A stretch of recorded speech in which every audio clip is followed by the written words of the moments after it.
welcome to the Rubecast. It's my dad. Daddy. That's me.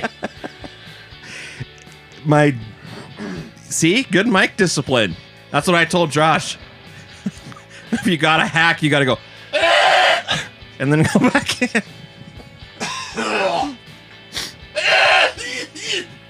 Let's shout out to our Uncle Dwayne who's in heaven. He would always do that cough.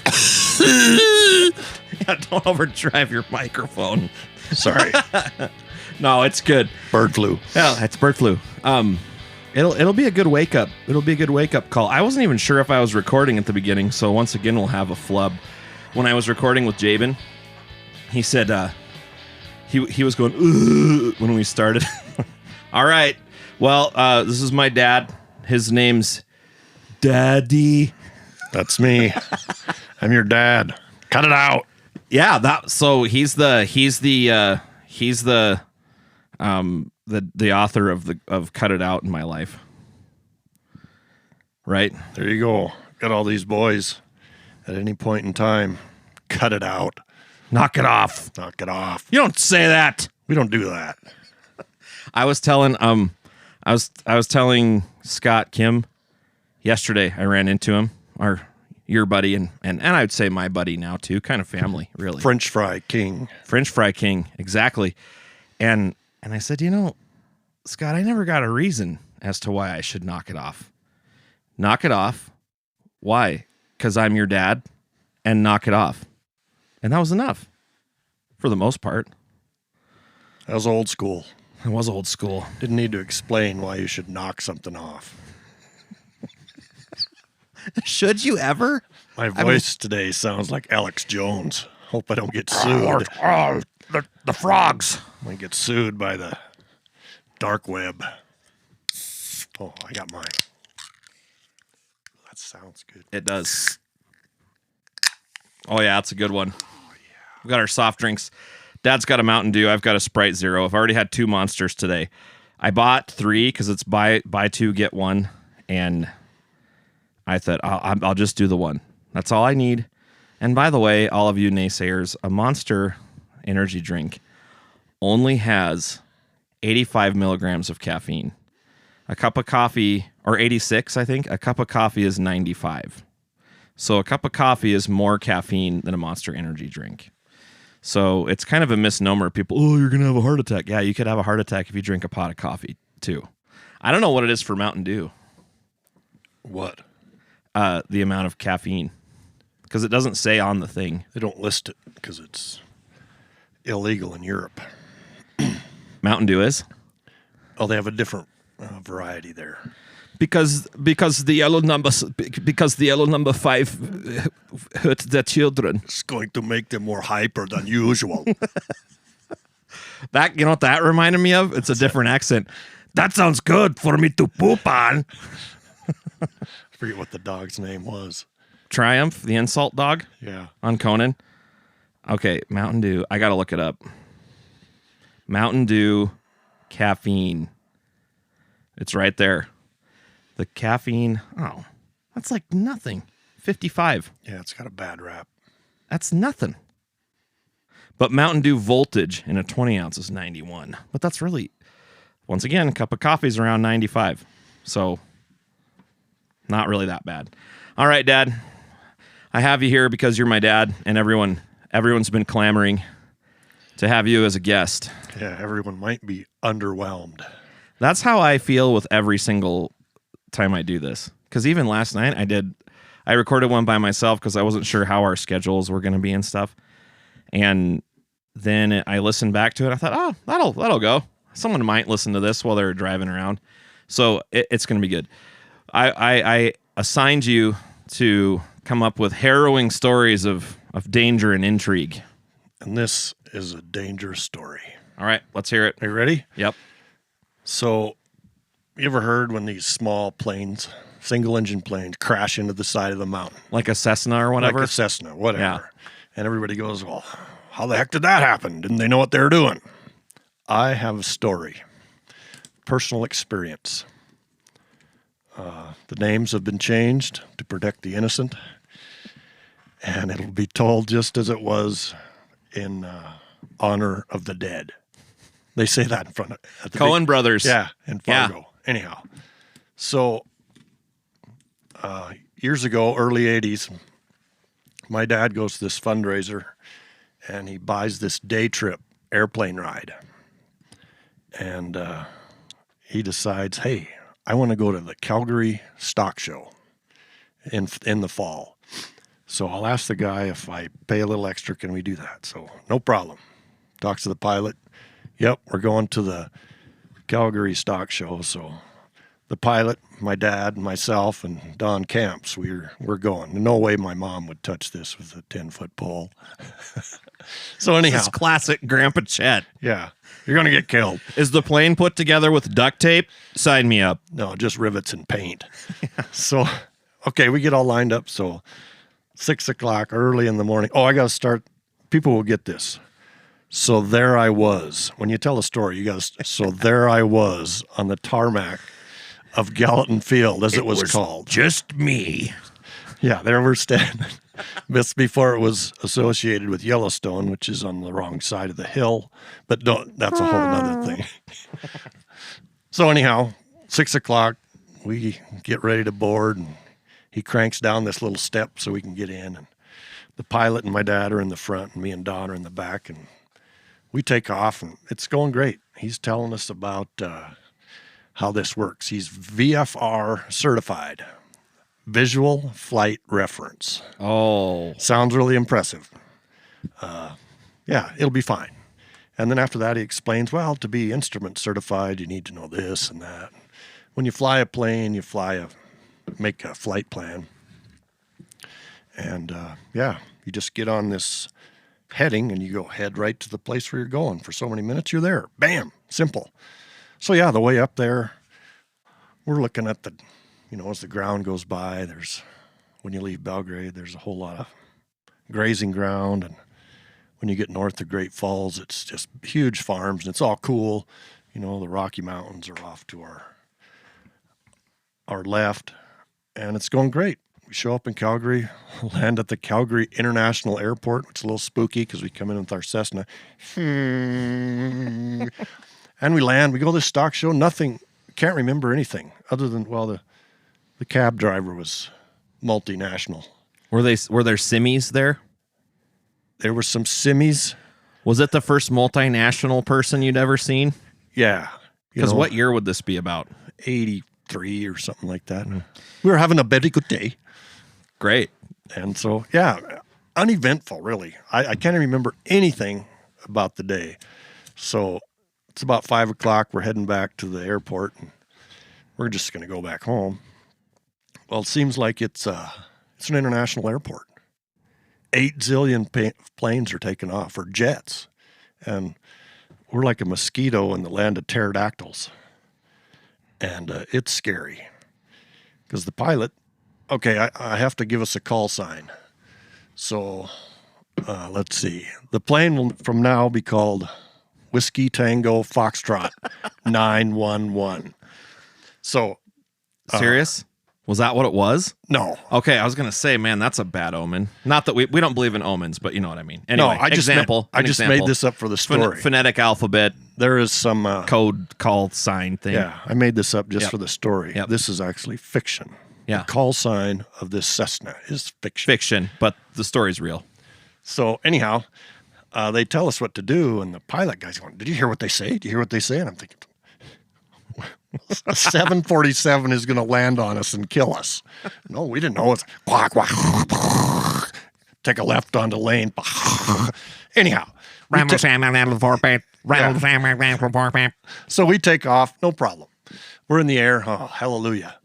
But then it says, Whiskey Tango Foxtrot 911. Could you go to the heading 090 so we can check you out in the radar? So we take this heading. I don't know if you got GPS or any of this other stuff. This is east. So we're flying along, and Don Camps pokes me. He says, "Hey, we're leaving the Rocky Mountains behind in the dust.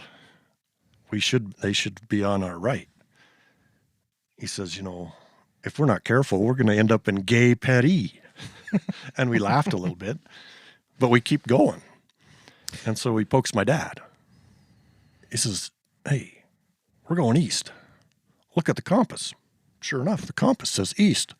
So my dad says, let's see, we'll call the pilot Chuck. Chuck, we're going east. No, we're not. We're going Oh, no. south. Well, he says, look at the compass.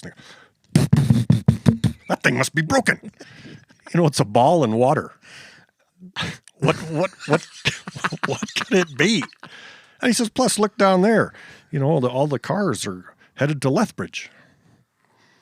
No, I think that's when Don says, I think those other cars headed to Saskatoon. Oh, yeah. Saskatoon there, Yeah, have some bars. Want to go play some hockey. Have some pill or kootenai. Oh, poutine on a Chesterfield. There you go. And put your toques on. It's cold outside. Anyhow, so my dad says, hey, remember how we had to make that turn? Oh, yeah. We never turned back. So, okay, we look at the flight plan. We're supposed to be going at 179 degrees. So, and okay, now we're good. We're good to go. We're headed the right direction. Should be fine. Oh, and sure enough, Chuck says, look at that. Now we're on the road to Lethbridge, and there's all these taillights down there. So we're flying along. Everything's Lethbridge is south of Calgary, right? Yeah. It's right it's close to the border. I should know that because I've been there. So I should tell a story. You know why you can't hear pterodactyls pee? Why? Because the pee's silent. That's a dad joke. Anyhow. That is a good dad joke. So, we're flying along. Turns out at that time, you could fly into Canada. No one checks you. When you come out, you need to stop at customs in Great Falls. Oh, wow. So I had to land in Great Falls, which went fine. No international airport. Got this customs officer out of his bed in the dark. Had to pay him a ton of money to come out there. We should have got a room in Great Falls and stayed the night. Call it good. Call it good. But no. Oh, we can easily make it home. So. And it's dark, right? Yep. Pitch dark. And he's only certified in what way? VFR, Visual Flight Reference. Is this going to come to play later? Yes. Yeah. So, guy checks us out. We got nothing. So we take off again. And we're flying along. And Chuck looks out the window and says, hey, those are the lights of Helena. And Don says, well, if that's Helena, they're having one heck of a brownout. And instantly, Chuck's nervous. Well, we got to find Helena. So this whole thing, we're headed at 179 degrees out the window.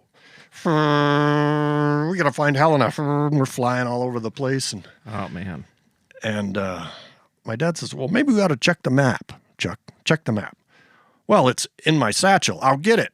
Well, when he lets go of the yoke, apparently that's what they call it in an airplane, we're starting to do this sideways dive thing. And my dad says, don't worry. I'll get the satchel. I'll get the map. You just fly the plane, Chuck. Fly the plane. Oh, okay, yeah. So, we can't see. Well, there's a flashlight in there, too. I'll get that. And Don says, this guy's going to kill us. He is going to kill us. I said, no, it's going to be okay. We'll find. So we get the flashlight and the map. Turns out when we weren't paying attention on the way up, you fly right over White Sulphur Springs. So there is no big city. It's White Sulphur Springs. It's nothing. Oh, good. Well, we better get back on the heading. 179er. So we get on the heading. Okay, we're good. Should be okay. So we're going along. We only go a little bit further, and it says, Whiskey Tango Foxtrot 911. This is Salt Lake Tower. What?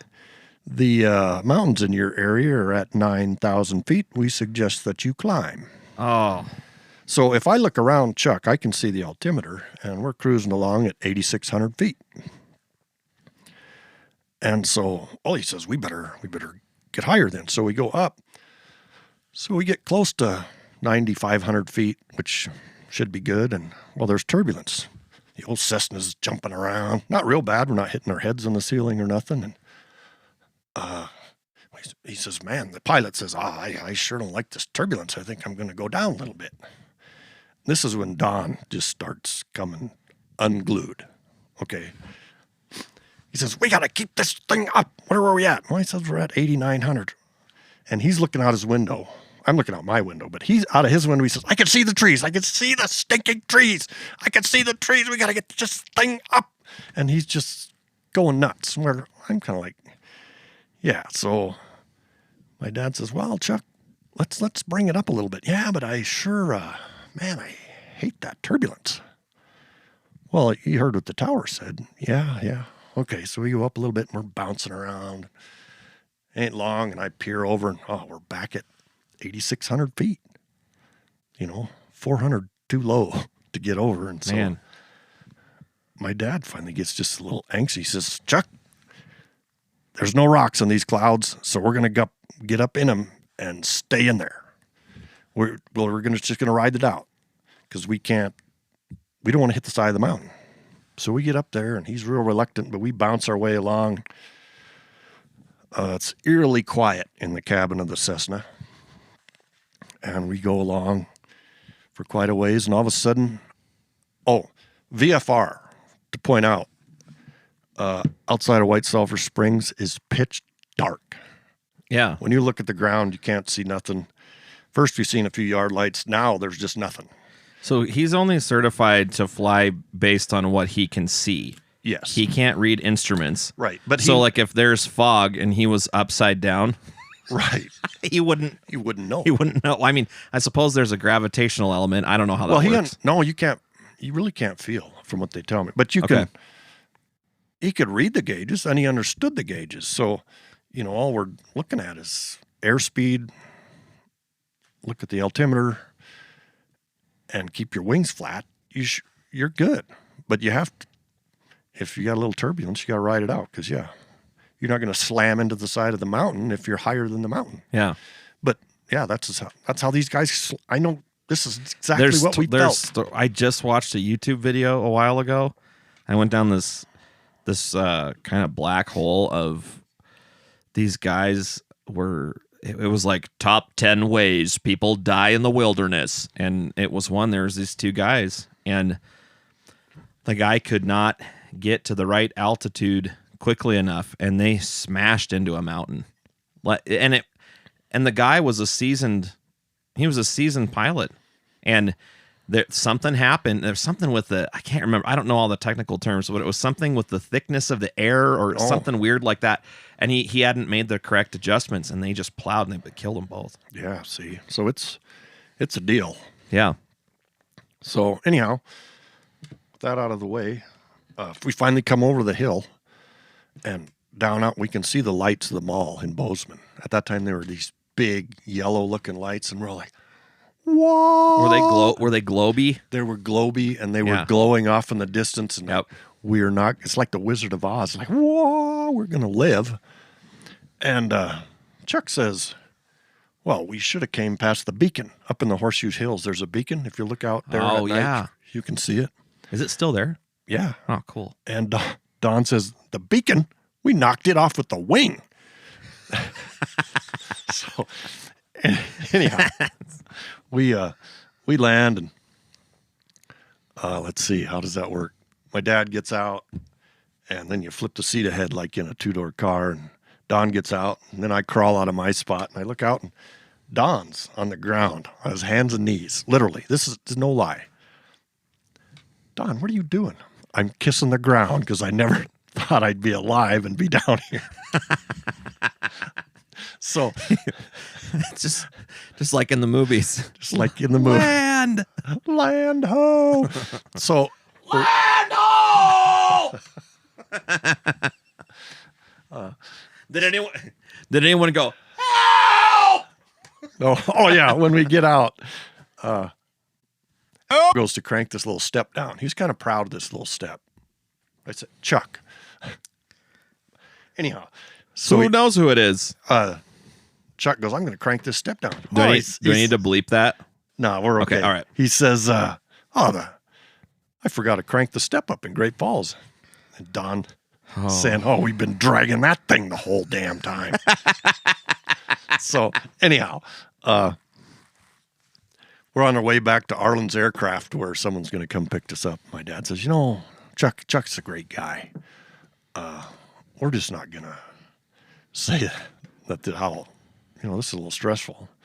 And Don says, not say anything. Think of the lives we'll save. So, well, just like the fact that he was so just nonchalant about it. Like, yeah, I think we'll go back down to 8,600. yeah. So sometimes I don't know what people think when they're in this flying contraption. They lose what, and it's not like he didn't know. He is an accomplished pilot, but kind of strayed away from just a little bit of, you couldn't see, and if you rely on seeing, it's a little strange. GPS is that way. Like the Office episode where they drive straight into the lake. Yeah. Yeah. So it's like Elon Musk's car driving right through a semi. Did you see there was a video of this guy driving his Tesla by a graveyard, and there were little like ghost people on the navigation screen? Really? Yeah. That's a little. I think they built that. I bet you they built that in there to mess with people. Probably did. I don't know. Who knows? So anyhow, that's my harrowing trip I don't think I ever heard that to story. the Calgary Stock Show. Don loves the story. Where's he at now? He's in the land of Michigan. Oh, that's too bad. But It's actually a pretty cool place, honestly. he used to tell his sons this story, and they wouldn't believe him. So one time they were out, and he says, tell my boys this story. They don't believe me. So I tell the story, and he says, see, I told you this was true. We could have died. Now you can send him this. So It's anyhow, going to be on the internet. it was quite a thing. That's crazy. Yeah. But it a year happens. before I was born. Yeah, you're lucky to be born. Could have been goo on the side of the mountain. What were those guys thinking? Do you think he could really see trees? I don't know. He was. Or was he just freaking out? You got to know Don. He was freaking out. But if you play the math, I mean, yes, You're going to hit something. We were right there. Well, all it would take is one. Yeah, It's a small plane. if Even a you're- big plane. If you're lucky, you'll miss a peak and not hit it. I mean, so it's, we were just lucky, I think, or who knows? I mean, you just never know how things It wasn't your time. turn out. But it made for quite a story. But to be fair, Grandpa Chet was, so your dad, my grandpa. People should know that. But Yep. Well, and maybe we'll do the intro, like kind of a little bit about who you are, so some of the people that listen that might not know you will get a little more about you. But our Grandpa Chet was fairly accident prone. I mean, not chronically, but I mean, we had some rough rides with Grandpa Chet in different things. Yeah, my dad was not super mechanical, so things mechanical were a struggle. He always told me, like when he was teaching me how to drive a tractor, he goes, your dad can always just run this stuff. He can just get in there and just drive it in a straight line. I could never do it. So don't feel bad. Your dad can just do everything right. But he was a big personality. But that is so textbook. How many adventures? I mean, we could probably take inventory of some of that. I mean, I've got Grandpa Chet stories. I mean, then we bought the Dodge commercial 92 Chevy, which had a host of problems. This truck, so if you went somewhere, you were coming back on the tow rope. You just were. I mean, and that was Grandpa Chet. The Corvair. Oh, the Corvair. He had a Corvair, and Ralph Nader put out that thing that said Chevy Corvair, unsafe at any speed. So Grandpa said, well, since it was unsafe at any speed, I always drove it as fast as I could. Do we got time? Sure. I got a Corvair story. So we're working cows with the neighbor. So it's my Uncle John and Tom. I'm going to take your toys away. I have to fiddle. These are, So we're gonna go to the corner for lunch. We've been working some cows in the Corvair. We're taking the Corvair because my Uncle John wants to take the Corvair. So we get in there. The Uncle John? Yep. Yep. Okay. And so me and Tom are in the back. It's a 2-door Corvair, and we head out and go down Cam Creek and start climbing the hill out of Anthony. And about that time, the engine warms up, and the Corvair is heated with the air that comes off the air-cooled engine. Okay, that's how it's heated. So, Or cooled, you mean? No, I understand. The heater, gotcha. So the heat is engine air. Engine air, even though That's it's an been air, warmed up by the engine. Yeah. Is there exhaust in there too? Or not too bad? I'm coming to that. Okay. So we're warming up this. Making It's noise. taking all my toys away. We're climbing up this hill out of ants. The thing gets warmed up, so it's burning all the oil off the engine. Well, that's coming right in this car. But me and Tom are in the back seat, and it's hovering at about eye level. This blue haze of of smoke. I don't feel so good, And we're going. We're dying back. Our eyes are watering. And good thing it's downhill all the way to the corner, and we come a staggering out of the back like a couple of drunk mice. People come staggering out of hazy vehicles in this area nowadays, but it's not the same kind of fumes. Yeah, we didn't have This was American. We're high just because of lack of O2. Carbon monoxide poisoning. What's you guys' problems? Well, we're dying in the back seat. What do you think? Our eyes are watering. So yes, the Corvair was definitely unsafe. It's unsafe to drive and it's unsafe to ride in. The sad part is after Because lunch, burnt oil pours into the fumes pouring into the burnt oil and a little bit of exhaust just fogging in. And they're by the, they have the windows down. They're yucking it up. They're doing great. We're in the back and it's just hanging in there. Oh, man, I want to ask Siri a question. Hey Siri. What type of poisoning does car exhaust give you? Carbon monoxide poisoning is the most common type of fatal air poisoning in many countries. It is a potentially fatal illness that occurs when people breathe in carbon monoxide. All sorts of sources can release carbon monoxide, including cars, trucks, small gasoline engines, stoves, lanterns, furnaces, grills, gas ranges, water heaters, and clothes dryers. Funny. So it was carbon monoxide. Well, I don't know.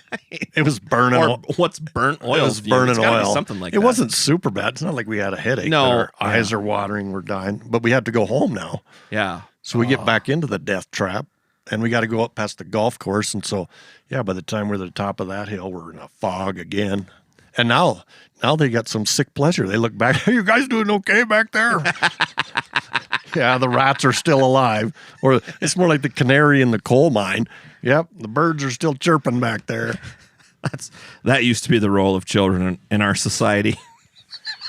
Yeah, when I was a kid. We went on a camping trip and one of them got ate by a bear, so we didn't go back. They don't make money. Yeah, the other ones killed the bear.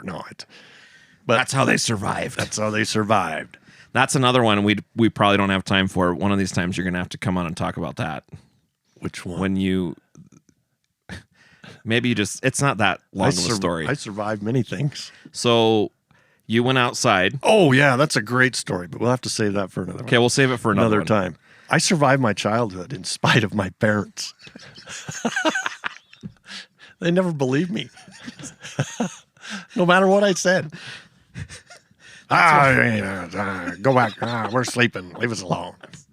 It's so funny because people in my generation are all scarred for life because somebody missed one basketball game. Yeah. You go outside and nearly die every week. Just Stop that. Just to whet your appetite. It's Sunday afternoon. My folks are taking a nap. I ain't taking a nap. I'm outside. I'm going to go drive my own international pickup for a while. Just make believe. Well, there's a bear comes running across the yard and crawls under it. So, yes, I told my parents about it. They told me to chase it away. So that's just the hook story. You literally had a bear encounter at your home. You told Grandpa and Grandma about it, and they said, go chase it away. Chase it away. Chase it away. Just as plain as day, I can remember that. So, Yeah. Just different stuff. So many morals of so many stories, but just good ones. Like, you don't have it that bad, folks. You just don't. You know, you just And never I'm know. glad you're alive. I'm a survivor, man. Don't get into planes like that Planes, with. corvairs, wild animals, snakes. But I mean, for us growing up, we grew up a little, not to that extent, but we grew up different. I mean, we were outside all the time. I didn't realize how much time I spent outside until I had a job that made me work inside most of the time. And there's snakes. There's who knows? I mean, the stray moose running through the place like it has before, elk, coyotes. Not that we'd ever gotten attacked by coyotes, but you know, it's just a different. You get hurt, you fall down, you get dirty. Well, you know, OSHA's created for a reason, and farmers go out of their way to disobey OSHA's rules. You know, like just feeding cows. You got to get in through the gate, so you start the tractor going. Yep. Because the heifers want to come out. And you run out and you open the gate, wait for it to go by, and then you quick shut the gate and jump back in. You know, you violated like 8 different rules of rules. It's an unmanned vehicle slowly rolling towards its demise or yours. And, right. But it's just, Or you got some 3-year-old kid and said, just keep this going that way. this is common sense. I don't know how else to put it. I don't know. And yeah, it's not like everything was better or everything was worse at one time or another, but just so different. And I think sometimes we forget about how tough kids are. Anyway, but yeah, that plane thing, that is just. Did you tell Mom? Oh, yeah. What did Mom say? Do you remember? Well, you guys should have never went on that. We knew that was going to be bad. I saw him and I knew he wasn't going to fly that plane right. You know, and like I said, we should have, hindsight, we should have stopped at Great Falls and had a few laughs hanging out at I forget what, used to have some awesome motel there. There's another moral of a story when you're on the road. Just stop. Yeah, maybe you should just stop. Just stop. That's a good moral of the story for lots of stuff. Yeah, just stop. Knock it off. Yeah. You know, you could look around. Hey, you know, guys, I think we need to knock it off. I think we need to knock this off. You know, maybe we've just had too much fun today. We should stop now. Yeah. All right. So before I wrap up, Dad, why don't you just give some bullet points about who you are and where you're from and all that stuff? I didn't tell you that we were going to do this, but I think it'd be good. No, I forgot who I was. My name is Dad Brent. So there I was. No. So okay, I'm just Brent Sinnema. And yeah, I was born here in Galton County. Been here longer than most people. Yeah. Even though I hate winter. Don't you love it when people are, oh, I've been here for a really long time. I've been here for 10 years. Well, that's cute. I remember my first beer. You know, because so great grandpa George came over as a kid with his dad. Yeah, 1900 something. 1904. Fours. But then there's that gravestone with Cheert or something like that. Cheert. And something around 1890 something. Yeah. So yeah, and Mom's side of the family, at least the Kennas, have been here for forever. Yeah. It had to be crazy. These Dutchmen left their frontier. Left their drowned island. They actually got off on Ellis Island. Yeah. And got in the train. Came out here. There's still Indians at that time. Crazy. You know, built a house. Grew a garden so you wouldn't starve to death in the winter. It was tough. And it's just different. I mean, that's why I guess, and that'll probably be another episode. So you're a dad. You were a husband for a long time. And we're all adjusting to that and struggling with that.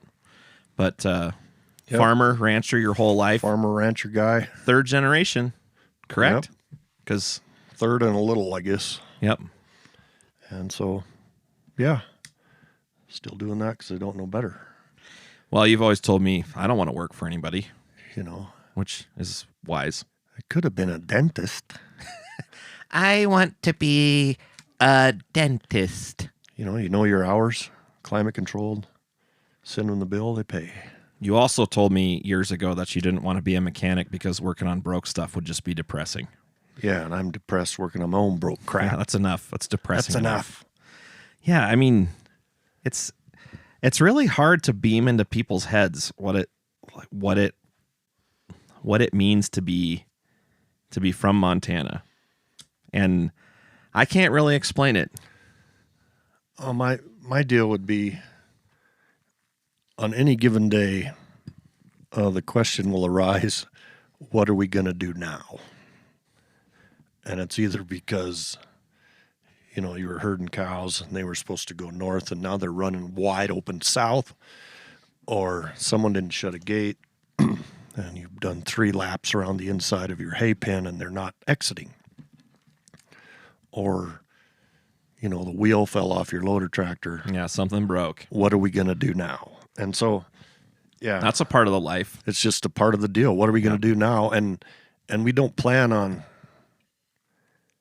someone. I remember when Houston flooded, or they had the hurricane, there were people on the street corner with the sign, help me. We're out here. We'll help our neighbors and stuff close to us, but most of the time it's, well, what are we going to do now? And we're a little self-reliant to a certain degree, or we know a guy. Yeah, Hank Ekoff, our mutual friend, he and I were talking about that after an event at his church, and I can't remember where he's originally from.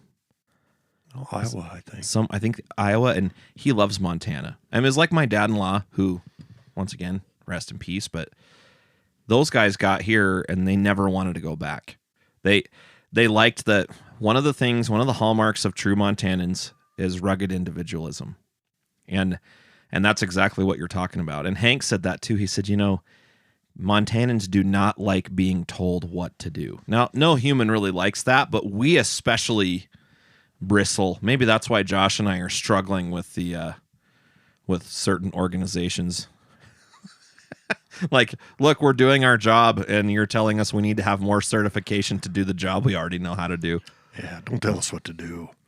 We don't want to hear that. We don't need that. We don't need that. Don't tell us what to do. Well, yeah, I mean, you've been doing it your whole life. Well, there's so much, Dad. We better just wrap. There's so many stories. You're going to come back because I know people are going to want to hear more from you. This could be a yawner. I don't think it was. I was on the edge of my seat, good. And I laughed. So, I'm really just doing this because I think it's fun. So I was back on the edge of my seat, flying in the capsule of doom. Was it a Cessna or do we even know? I don't even know. But just a small plane. Just a 4-seater.